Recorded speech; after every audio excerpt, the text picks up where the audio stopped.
델타 변이 바이러스의 확산으로 경제활동 둔화 조짐을 보이자 추가 현금 지원 가능성이 높아지고 있습니다. 바이든 행정부가 추가 연장이 아닌 새로운 세입자 강제 퇴거 중지령을 발표했습니다. 미 식품의약국이 화이자 백신의 최종 승인을 한 달 더 앞당길 것으로 밝혔습니다. 앤드류 쿠오모 뉴욕 주지사가 성추문 등으로 사퇴 아니면 탄핵당할 위기에 직면하고 있습니다. 메릴랜드 하워드 카운티에서 진도 2.1도의 지진이 발생해 작은 소동을 겪었습니다. 시청자 여러분 안녕하십니까? 워싱턴 뉴스 투데이입니다.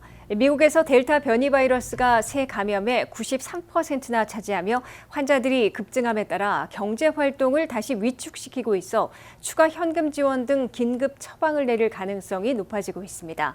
델타 변이 바이러스의 기승으로 일터 복귀가 늦춰지고 소비가 둔화될 조짐을 보이는 데다가 연방 지원이 소진되고 있어 추가 현금 지원이 절실해지고 있는 것으로 관측되고 있습니다. 보도에 한면택 기자입니다.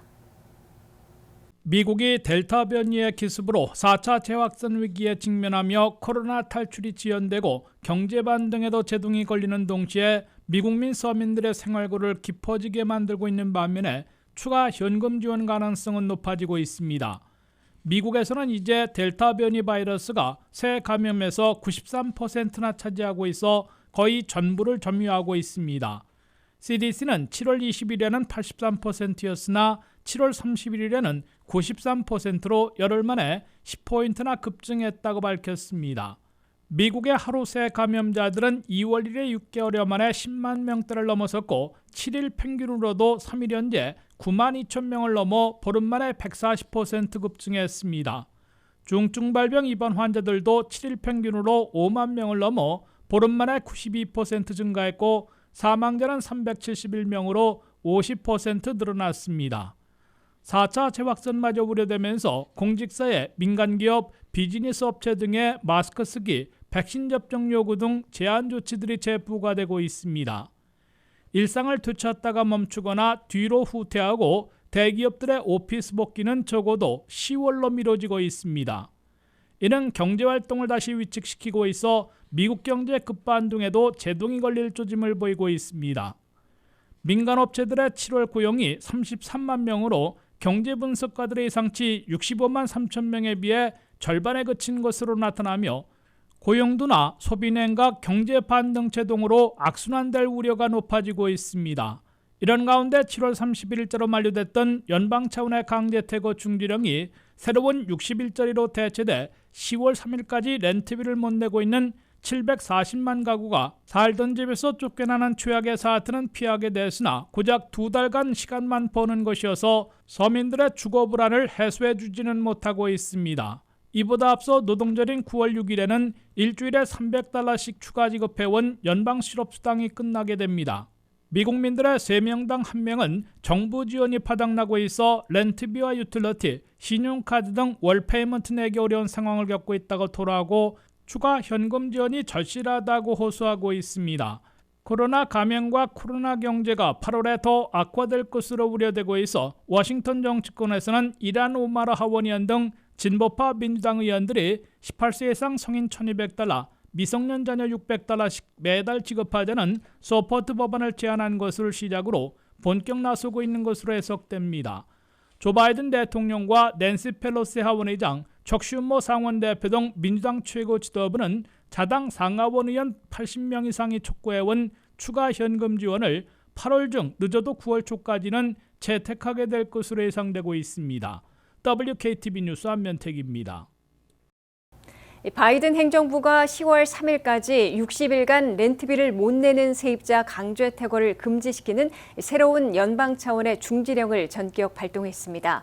민주당 진영의 강한 압박을 받고 있는 가운데 연방 대법원 판결에 대한 정면 배치를 피하기 위해 추가 연장이 아닌 새로운 강제 퇴거 중지령을 발표했습니다. 렌트비를 못 내는 세입자 740만 가구나 살던 집에서 쫓겨나 감염 사태도 악화시킬 것으로 우려되자 바이든 행정부가 전격 입장을 바꿔 10월 3일까지 60일간 시행하는 새로운 강제 퇴거 중지령을 부과했습니다. 바이든 행정부의 CDC, 즉 연방질병통제예방센터는 연방 차원에서 렌트비를 못 내고 있는 세입자들을 강제 퇴거시키지 못하도록 금지하는 60일짜리 새로운 에빅션 모라토리엄을 10월 3일까지 시행한다고 발표했습니다. CDC는 성명을 통해 델타 변이 바이러스의 기승으로 감염자들이 다시 급증하고 있는 상황에서 대규모 강제 퇴거 사태가 벌어지면 코로나 사태가 크게 악화될 것으로 우려돼 새 강제 퇴거 중지령을 부과한다고 밝혔습니다. 새로운 CDC의 강제 퇴거 중지령은 7월 31일짜리 만료된 조치와는 다른 것으로 델타 변이 바이러스가 기승을 부리고 있는 특정 지역에 적용된다고 밝혔으나 카운티들 중에는 80%, 인구로는 90% 이상에 해당될 것으로 미 관리들은 밝혔습니다. 바이든 행정부는 민주당 진영의 강력한 연장 또는 재부과 요구와 연방 대법원의 판결을 고려해 추가 연장이 아닌 새로운 60일짜리 강제 퇴거 중지령을 발동한 것으로 해석되고 있습니다. 연방 대법원은 CDC가 7월 31일 이후에 강제 퇴거 중지령을 추가 연장할 수 없으며 연방 의회의 입법을 통해서만 연장하라는 취지의 판결을 내려 바이든 행정부는 기존 중지령을 7월 31일자로 만료시켰습니다. 그러나 렌트비를 내지 못하고 있는 세입자 740만 가구의 강제 퇴거가 현실화되고 대다수는 저소득층이어서 원성을 듣게 된 민주당 상하원 의원들과 지도부가 바이든 행정부의 긴급 조치를 압박해왔습니다. 이에 바이든 행정부는 지속적으로 연장해온 CDC의 기존 강제 퇴거 중지령을 추가 연장하지 않고 그대로 만료시킨 후에 새로운 60일짜리 강제 퇴거 중지령을 발동한 것으로 풀이됩니다. 바이든 행정부는 법적 소송이 걸리더라도 앞으로 60일 동안 시간을 벌어 연방 지원금 460억 달러가 조속히 집행되도록 독려해 무더기 퇴거 사태만은 피하려는 시도로 보입니다. 연방 센서스 조사 결과 렌트비를 내지 못하고 있는 세입자들은 6월에 650만 가구였다가 7월 초에는 740만 가구로 대폭 증가했으며 강제 퇴거 중지령이 없을 경우 앞으로 2달 후에는 우선 장기간 연체 중인 360만 가구가 살던 집에서 쫓겨나는 위기를 맞을 것으로 추산돼 왔습니다. 연방 지원금이 460억 달러나 각 지역에 보내졌으나 복잡하고 느린 행정 절차 때문에 6월 말까지 고작 30억 달러만 집행돼 세입자들에게는 도움을 주지 못해왔는데 앞으로 60일 동안 집행에 가속도를 내서 대규모 강제 퇴거 사태부터 막아내려 할 것으로 예상되고 있습니다. 델타 변이 바이러스의 확산세가 지속되자 미 식품의약국이 화이자 백신의 최종 승인 절차를 이르면 한 달 내에 마무리 짓겠다고 밝혔습니다. 뉴욕타임스는 화이자 백신이 공식 승인되면 백신 접종률에 더욱 박차를 가해 현재 코로나 사태의 돌파구가 될 것으로 기대한다고 보도했습니다. 조현우 기자가 보도합니다. 델타 변이 확산을 막기 위해 미 식품의약국 FDA가 화이자와 바이오엔테크 백신 최종 승인 일정을 앞당겨 이르면 다음 달 초에 최종 승인을 마무리할 것이라고 밝혔습니다. 백신 최종 승인 여부는 백신을 둘러싼 가짜뉴스, 법적 문제 등을 해결하는 데 큰 도움을 줄 것이라고 뉴욕타임즈가 내다봤습니다. 화이자 백신의 공식 사용 승인이 결정되면 부스터샷에 대해 본격적으로 논의될 예정이라고 덧붙였습니다. 미 FDA는 9월 첫째 주 월요일인 노동절이나 그 전까지 승인 절차를 완료하는 것을 목표로 하고 있다고 전해졌습니다. 델타 변이가 기승을 부리고 있는 가운데 바이든 행정부 또한 백신의 공식 승인 절차를 가속화해야 혼란에 빠진 사회를 하루빨리 안정화할 수 있을 것으로 전망하고 있습니다. 샌프란시스코주의 경우 백신이 정식 사용 승인을 받으면 백신 접종을 의무화할 것이라는 의사를 밝혔습니다.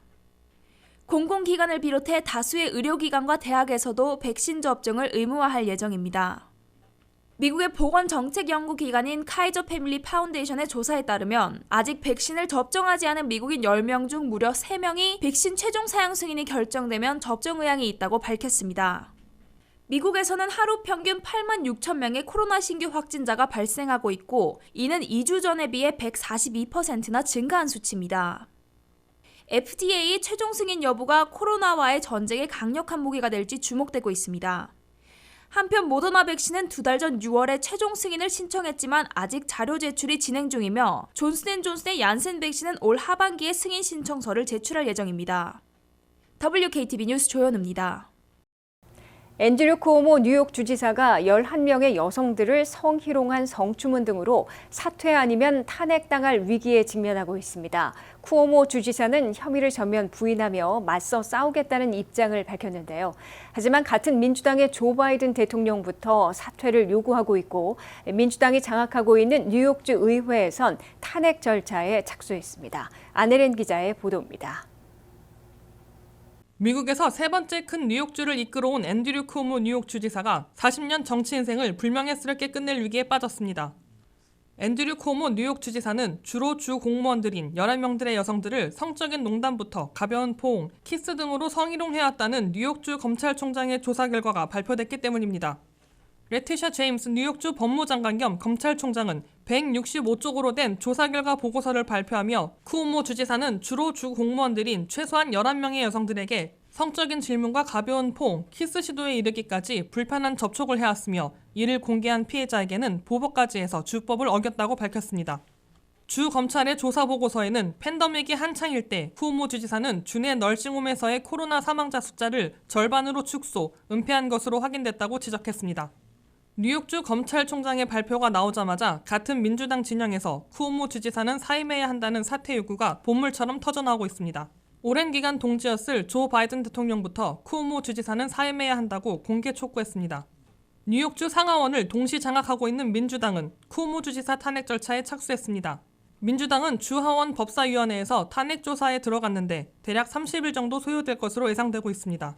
뉴욕주 하원이 탄핵 조사 결과를 토대로 탄핵안을 승인할 경우 30일 내지 60일 안에 주 상원의원들과 주 대법관들이 개최하는 탄핵 재판이 열리게 됩니다.